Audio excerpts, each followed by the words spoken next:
Bonjour et bienvenue à Vie de foi. Aujourd'hui, nous recevons dans les studios Pasteur Anthony Sourdril et son épouse Stéphanie. Bonjour et bienvenue. Bonjour, Pasteur Joël. Gloire à Dieu. Cette semaine, nous parlons comment Dieu est capable d'intervenir dans une situation de crise. Même si on a des épreuves dans notre couple, Dieu est capable de tout changer. Il peut faire un miracle pour nous. Et vous êtes deux témoins d'un miracle de la part de Dieu. Amen. Et puis, on a déjà semé de l'espoir dans la vie des gens. Et aujourd'hui, on va continuer encore en parlant de votre histoire de miracle. Je veux juste rappeler nos amis à la maison que vous êtes tous les deux installés ici au Canada depuis environ 4 ans, 3 ans et demi, 4 ans. Ouais. Et puis, vous êtes pasteur à l'Église de la Victoire, une église que j'aime beaucoup. Amen. Aussi, on l'aime. Et puis, aussi, vous êtes responsable d'un groupe Vie. Oui. Donc, c'est une cellule maison. Et aussi, toi, Pasteur Anthony, tu es responsable du ministère de la prière à l'Église, la prière matinale. Oui. Donc, déjà, vous êtes très occupé. Et au niveau de EMC-TV aussi, tu travailles Exactement. la chaîne de télévision. Tout à fait. Donc, vous êtes deux personnes occupées, maman aussi à temps plein, papa aussi. Et puis, vous avez 4 enfants.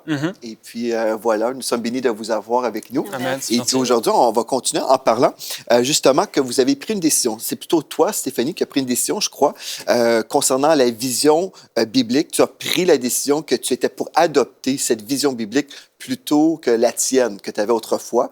Donc, on a déjà mentionné cette semaine que ton frère, le prophète Jérémie, t'avait envoyé en fait un lien à toi, Stéphanie. Oui. Vous aviez parlé ensemble, Oui, tout à fait. vraiment, mais aussi après, prophète Jérémie, t'avais recommandé un chant spirituel, un chant chanté par Jesus Culture, C'est ça. qui était Holy.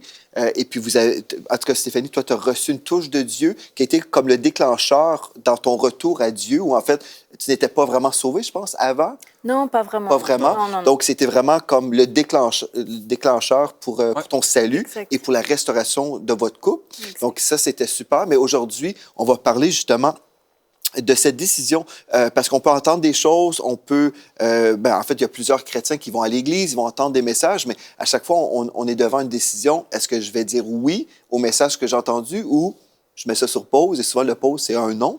Donc, aujourd'hui, on va parler de ça, justement.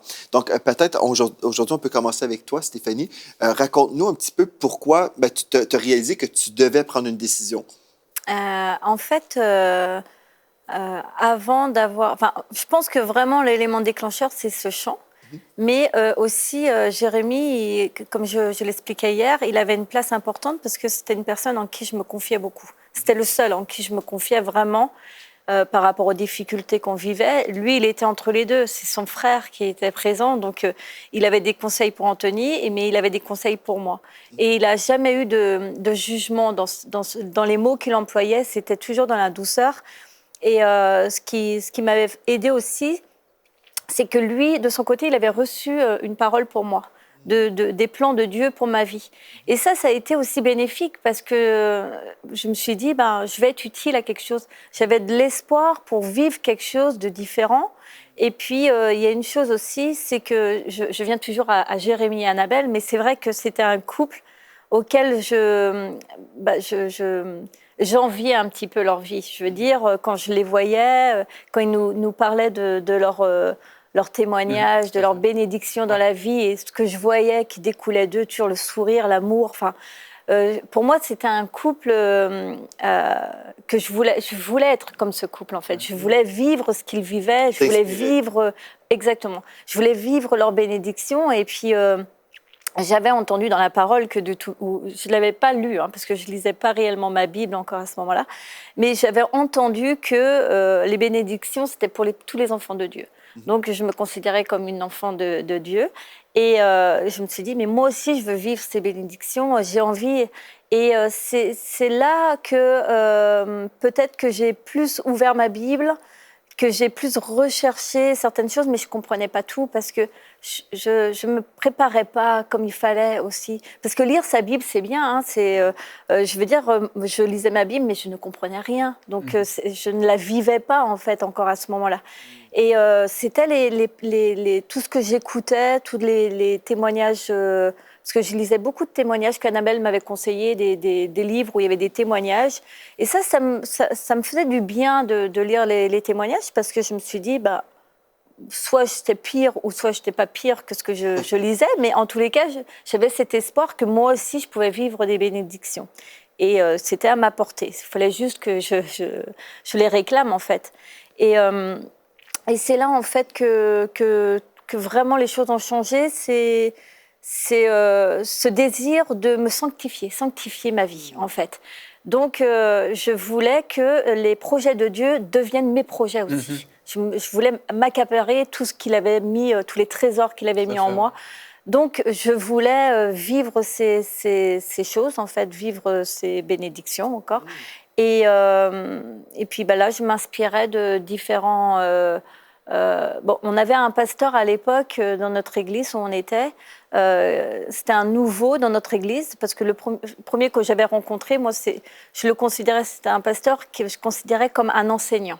Donc, moi, il me visitait souvent à la maison. D'ailleurs, quand je le voyais arriver, je disais « Ah non !» Ah oui, je voulais pas. Je disais « Oh non, je veux pas. » Puis je l'entendais frapper. Je disais « Oh non, je veux pas. » Parce que je savais qu'avec le pasteur, quand il venait me voir, c'était pour voir comment j'allais. Et il me demandait toujours de prier à voix haute. À la fin, je disais « Non, je ne veux pas prier. » Et en fin de compte, c'était drôle. En fait, maintenant, j'en ris. Mais quand je le voyais arriver avant, je disais « Non. » Mais en fait, il y avait l'honneur qui était là quand même si je ne voulais pas, ma chair ne voulait pas lui ouvrir, je lui ouvrais quand même. Oui. Mais en fait, il était très présent. Et ensuite, il a dû quitter où on habitait. Il a quitté la région pour une autre église. Et là, on a eu un nouveau pasteur. Et là, c'est un pasteur. Lorsqu'il apportait des messages, c'était un évangéliste. Ouais, alors lui, il n'allait pas par quatre chemins. Ouais. Mais moi, ça m'a fait du bien. Parce que là, en fait, lorsqu'il parlait, tous les dimanches, je disais, c'est pour moi. Là, c'est encore pour moi. Là, ce message-là, il parlait de moi. Et en fin de compte, à chaque fois, je me sentais interpellée. Mais effectivement, j'étais interpellée, mais ça me faisait du bien de me mettre en question. Et puis, au fil du temps, en fait, j'essayais de changer mon comportement vis-à-vis d'Anthony. Alors déjà, la soumission, le grand mot, la soumission, que j'étais contre au début, être soumise à son mari. Finalement, petit à petit, je me suis dit, il faut peut-être que je l'écoute davantage. Je voyais sa vie qui était posée. Donc, dans le sens où, quand je dis que sa vie était posée, je voyais qu'il était aimé, que tu étais une source d'inspiration pour d'autres. Alors moi, je voulais ça aussi.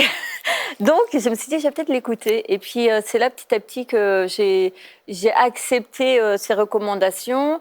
Pas pour tout, mais quand même, j'avais changé à ce niveau-là. Tu avais beaucoup changé. Oui. Et puis on passait du temps dans la prière à ce dans la moment-là. prière, Donc, comme on l'a dit, ça cette faisait semaine, beaucoup de bien d'être ensemble. Et puis, Pasteur Anthony, quand on parle de la soumission, pour plusieurs personnes, ils vont avoir une idée de cette soumission-là, mais bibliquement, comment tu pourrais expliquer aux gens c'est quoi vraiment cette soumission selon le cœur de Dieu? Est-ce que c'est l'homme qui domine sur son épouse? Absolument pas. Non, c'est pas l'homme qui domine sur son épouse. Déjà, l'homme doit aimer sa femme de tout son cœur. Et c'est aussi une chose que je n'ai pas dit, c'est encore durant ces émissions, mais c'est l'amour que j'avais pour elle aussi. C'est ça aussi qui m'a poussé parce que je l'aimais. Et avant qu'on se marie, on n'a pas parlé de ça non plus, mais avant qu'on se marie, on avait déjà tous ces problèmes. Mais comme je l'ai dit aussi, je savais que Dieu allait faire quelque chose. Quand on s'est mariés, elle fumait. Et je détestais la cigarette. J'en avais en horreur de la cigarette. Et je savais que Dieu allait la libérer. Et on s'est mariés et puis Dieu est intervenu. Comment je vois la soumission, c'est ça. Je l'aime de tout mon cœur. Lorsqu'on prend des décisions, on les prend ensemble, même si je peux avoir le dernier mot parfois quand on ne s'entend pas. Mais c'est ensemble. C'est ça. La Bible dit que l'homme et la femme se séparent de leurs parents et deviennent une seule chair. On a une seule chair. Une seule chair, c'est quoi? C'est une seule personne. Avec les mêmes, pas forcément le même caractère, les mêmes idées, mais une seule chair. On est une seule chair. On devait se respecter, en fait. En fait, je peux juste prendre le texte dans Éphésiens, juste pour donner une petite fondation pour les gens à la maison qui se disent « Mais la soumission de la femme, c'est arriéré, c'est démodé. » C'est sûr. Mais en fait, les chemins de Dieu sont toujours bons pour toutes les générations. C'est extraordinaire. Mais il faut juste comprendre comment Dieu comment Dieu nous enseigne, il faut comprendre vraiment la vision de Dieu, puis après on peut dire, gloire à Dieu. Même si on ne comprend pas, on devrait toujours dire Amen à tout ce que Dieu dit. Ouais. Mais en fait, la société va dire que les chrétiens croient à la domination de la femme, mais pas du tout. Si on prend le temps d'étudier vraiment le ministère de la femme, même, on voit que Jésus voulait libérer les femmes. Mais dans Éphésiens chapitre 5, au verset 22, il est écrit, femme, que chacune, et en fait ici, on parle d'épouse, donc femme, que chacune soit soumise à son mari comme au Seigneur, car le mari est le chef de la femme, comme Christ est le chef de l'Église, qui est son corps, et dont il est le sauveur. Et on pourrait prendre le temps de tout lire, mais je vais juste dire au verset 28, il est écrit, c'est ainsi que le mari doit aimer sa femme comme son propre corps. Celui qui aime sa femme s'aime lui-même, car jamais personne n'a haï sa propre chair, mais il la nourrit. Il en prend soin, comme Christ le fait pour l'Église.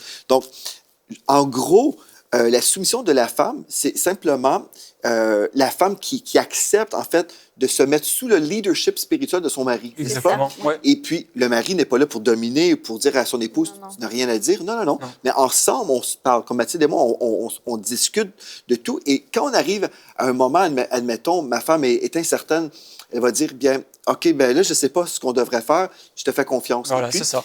c'est ça. C'est là, on arrive ensemble, et puis mon épouse aime le fait que je sois le leader spirituel parce qu'elle n'a pas à porter ça sur ses épaules, mais on travaille ensemble, on discute. Il n'y a aucune décision que j'ai prise sans que ma femme soit en accord. On a toujours travaillé ensemble comme ça. Et aussi, ce qui est merveilleux, l'homme doit aimer son épouse comme Christ a aimé l'Église. Donc, Christ est mort pour l'Église, il a donné sa vie. Ouais. Donc, si moi, j'aime ma femme à un tel point où je suis prêt à mourir pour elle, bien, elle va trouver ça facile de se soumettre à un homme qui est rempli d'amour comme ça. Donc, il n'y a pas question d'abus ou de domination. C'est vraiment de comprendre que des rôles différents dans la famille, tout comme dans la Trinité, le Père, le Fils et le Saint-Esprit, ils ont des rôles différents, mais ils ont une valeur égale. Tout à fait. Et c'est ça qui est extraordinaire, c'est qu'on a des caractères différents, des pensées différentes, mais comme on est unis, ça fait quelque chose. Ça fait quelque chose d'extraordinaire. Moi, je n'ai pas la sensibilité qu'a Stéphanie. Moi, j'ai d'autres dons que Stéphanie n'a pas. Et c'est ça qui est extraordinaire dans le mariage, c'est que on est unis, une seule chair. La Bible dit même que c'est un mystère, mais c'est tellement glorieux. C'est tellement glorieux. Et puis on avance, comme je le disais, on avance dans le même sens. Et c'est pas lourd pour elle. C'est pas lourd parce qu'on s'aime. Il n'y a pas de domination comme le monde peut le voir. Il n'y a pas d'autorité, femme fait ci, fait ça. Souvent, on entend ça. Mais ce n'est pas ça du tout. Tout est fait dans l'amour. Non, je crois que c'est dans le respect de l'un et de l'autre aussi. C'est ça. Le respect est important. Et avant, peut-être, tu ne comprenais pas vraiment la vision divine. Ah non. Tu croyais vraiment, comme la société dit, que les croyants... Ah oui, moi je pensais que être soumise à son mari, ça veut dire, tu fais ce qu'il te demande, et puis toi, c'est ça. Tu te tais. Femme, taisez-vous. Ouais, c'est ça. Non, mais c'est ça. ça. Pas ça du tout. Non, du tout. Mais quand tu as compris vraiment c'était quoi la vraie vision de Dieu, tu as accepté de vraiment... tu as choisi l'obéissance. C'est ça. J'ai changé d'optique, en fait. Il faut dire qu'on n'était pas seuls dans l'histoire. Il y a nos enfants aussi. Et je voulais que mes enfants grandissent avec une connaissance qui suive les voies de Dieu, parce que je savais pertinemment que sans Dieu, on tournerait à la catastrophe. Nous, on aurait pu le vivre dans notre couple. Et je ne voulais pas que mes enfants grandissent sans avoir Dieu dans leur vie, cette stabilité. Et donc, j'ai changé. J'aimais mon mari, faut que je le dise aussi, j'aimais énormément mon mari. Je savais que sans lui, j'étais plus rien. C'est-à-dire que malgré tout ce que j'avais pu lui dire, malgré les souffrances que je lui ai fait endurer, je savais que s'il me quittait, je quittais tout. Enfin, je perdais tout. Il était devenu mon équilibre. Il y avait Dieu, mais lui était en premier. Ça, au départ, c'était ça. Anthony, c'était ma béquille, en fait, dans cette vie où, grâce à lui, je pouvais avancer. Et après, il y a eu Dieu. Et à un moment donné, j'ai compris que Dieu était plus important que mon mari. Amen. Et aujourd'hui, voilà, c'est comme ça, c'est notre... donc, j'aimais mon mari et je voulais aussi l'honorer. C'est pour ça que j'ai changé.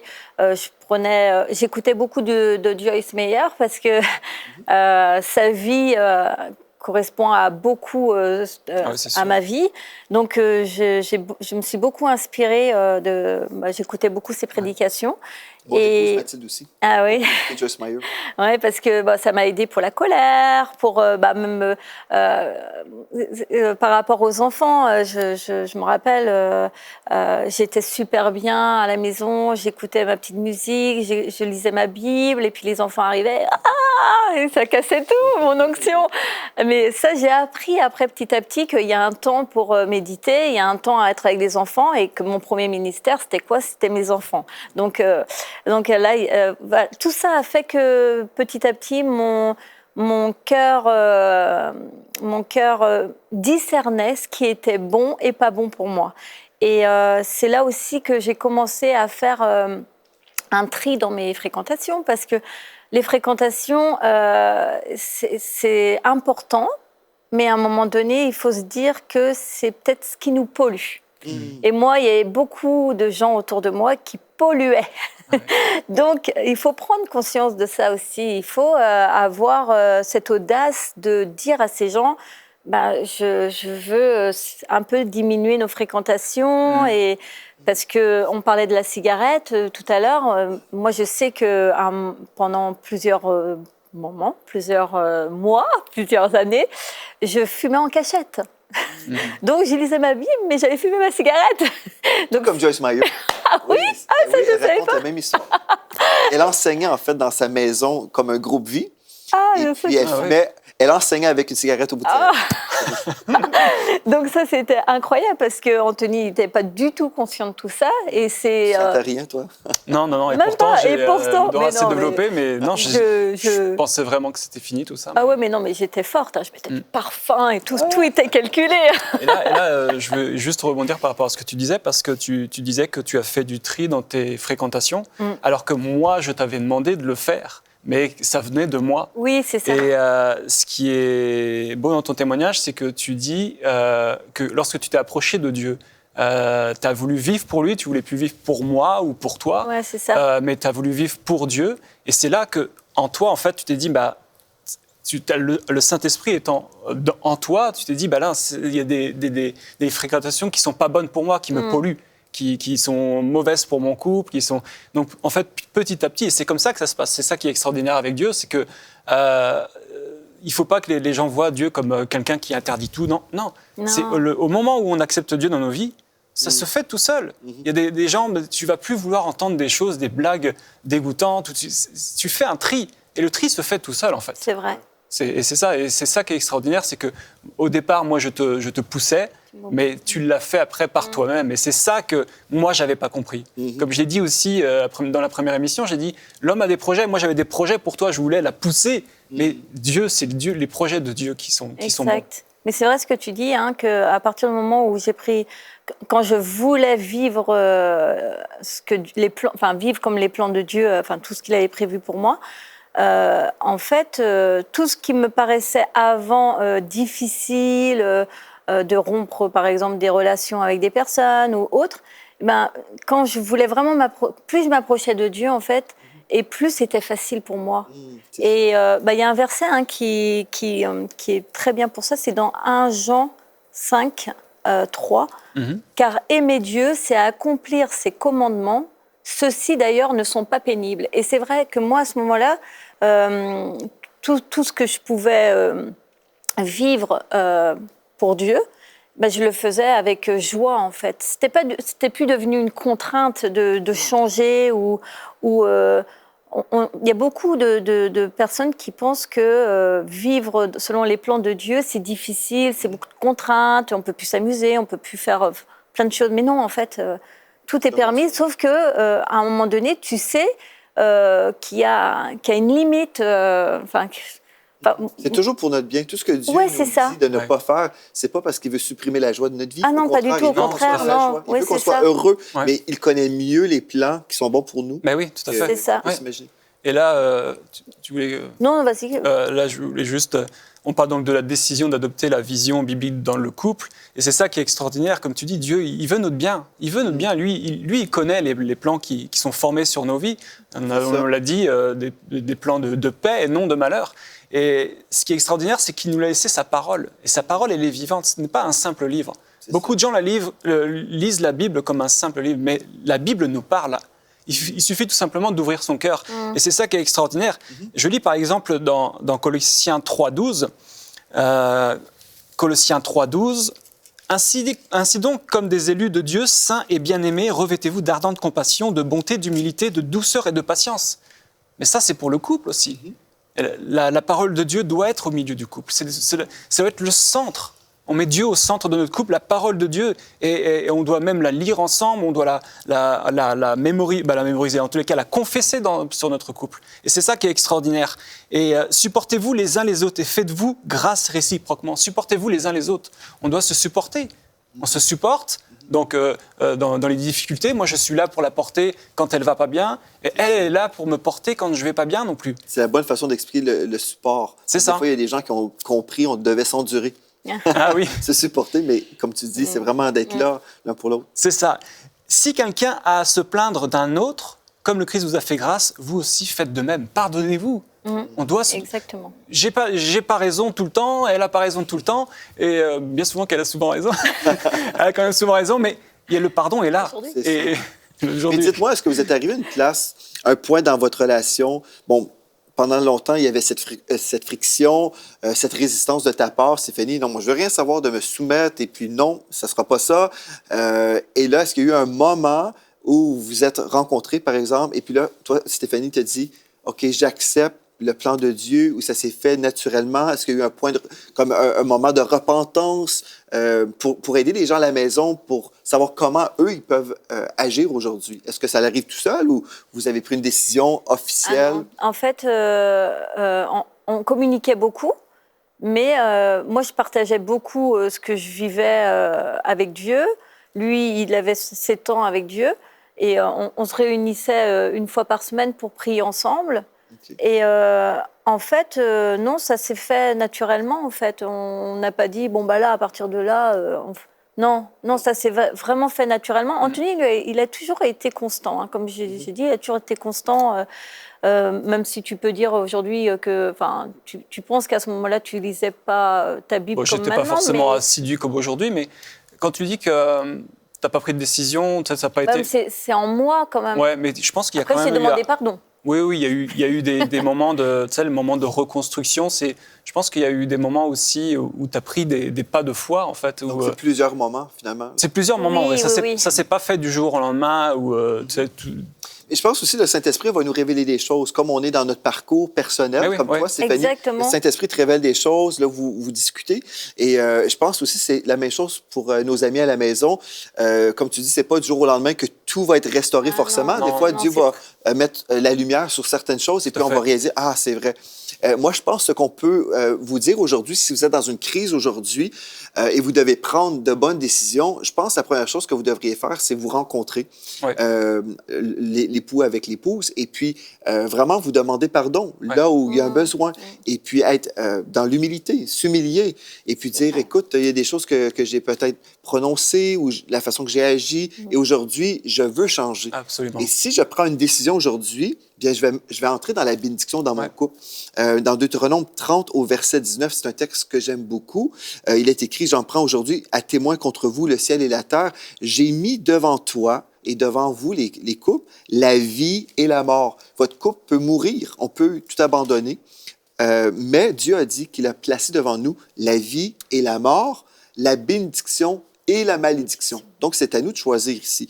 Choisis la vie, afin que tu vives toi et ta postérité, toi et vos enfants, pour aimer l'Éternel, ton Dieu, pour obéir à sa voix et pour t'attacher à lui, car de cela dépend ta vie et la prolongation de tes jours. Et voilà, c'est vraiment un choix personnel. Est-ce qu'on va accepter d'être béni dans les voies de Dieu? Est-ce qu'on va même croire que Dieu peut ressusciter notre couple? Et vraiment, on peut choisir. Et à partir de ce choix, bien là, vraiment, on se positionne pour vivre plein de miracles dans nos Exactement, vies, c'est plein de ça. restaurations. Et comme tu dis, c'est pas forcément du jour au lendemain que Non. tout change, mais le Saint-Esprit nous parle, le Saint-Esprit nous corrige, nous révèle des choses. Et puis ça, on est prêt, au moins, on se rend compte et on parle, on Ouais. est honnête l'un envers l'autre. C'est là où Dieu peut agir. Mais si on est dans l'orgueil, ah non, non, c'est toujours de ta faute, ou Ah oui, si oui, on est ça, comme c'est ça, bien là, Non, il n'y a c'est pas de sûr, place. ça va Hein, pas. parce Non, que, c'est ça. mais Dieu peut vraiment avoir une place, il peut faire des miracles si on est prêt à s'humilier devant Voilà, lui. c'est ça. Il Exactement. faut être ouvert en fait à un changement. Il faut Ouais. être ouvert bah, faut s'humilier, oui. C'est ça, c'est une part d'humiliation. C'est ça. Et puis, Parce que moi, j'aurais très bien pu venir te voir et te dire tu as tort, tu as tort. Ouais, ouais. Mais non, c'est ça. Quand on se demande, on se demande pardon l'un et l'autre. On a nos torts tous les deux. C'est sûr qu'on a nos torts tous les deux. C'est Il faut ça. se remettre en question et puis on avance dans la même direction. Mais ça peut être rétabli rapidement, mais nous, dans notre cas, en tous les cas, ça a été long. Ça a Parce été long. que, Mais il y avait des blessures très profondes voilà, il aussi. y avait et, différents... mais Dieu a été patient et aujourd'hui, on voit le résultat. C'est Voilà. c'est glorieux. Ben, gloire à Dieu. Dieu est bon, Dieu est merveilleux. Et puis, on ne devrait pas avoir peur de Dieu. On ne devrait pas Ah non, avoir surtout peur pas. Non, d'ouvrir surtout notre pas. cœur aussi, puis Non. dire, Seigneur, j'ai besoin de ton aide. Et je sais aujourd'hui, si vous êtes là, vous suivez cette émission, il y a plusieurs personnes qui sont désespérées, qui se disent aussi, on a déjà essayé dans le passé. Peut-être que vous avez déjà rencontré votre pasteur ou un conseiller spirituel, et puis vous dites, on a déjà tout fait, il ne reste plus d'espoir pour nous, c'est la fin. Et j'aimerais vous le dire, comme je l'ai déjà mentionné dans des émissions précédentes, si vous dites c'est fini, Ouais. parce que vous le dites. Et en fait, Dieu ne peut rien faire si vous n'êtes pas dans la foi. Mais si vous osez croire aujourd'hui, vous dites, OK, je suis prêt à croire à nouveau, je suis prêt à vraiment relâcher ma foi, encore une fois, bien Dieu peut encore agir. Je le crois de tout mon cœur. Je sais, à maintes reprises, il y a eu des personnes dans mon bureau, quand je faisais des rencontres de relations d'aide, il y avait des couples, c'était fini officiellement. Mais Dieu a fait un miracle. Alléluia. Et les gens ont dû croire. Dieu ne peut rien faire. Mais pour plaire à Dieu, on doit croire. On doit être dans la foi. Et je veux vous encourager. Vraiment, croyez que Dieu est capable. Et peut-être vous avez besoin de rencontrer votre pasteur. Si vous dites, ben moi, je n'ai pas d'église, vous avez besoin d'aller à l'église. Rencontrez le pasteur de cette église Ouais. et recevez les soins pastoraux qui sont disponibles pour vous parce que Dieu veut restaurer votre couple comme il a fait dans la vie des Sourdrilles. Donc, merci d'avoir été avec Merci, nous, pasteur. les Merci Sourdrilles. à On vous. va se voir aussi demain. Donc, c'est un rendez-vous divin à ne pas manquer. Visitez emctv.com pour retrouver les archives également. Donc, d'ici à demain, merci d'avoir été là et soyez richement bénis.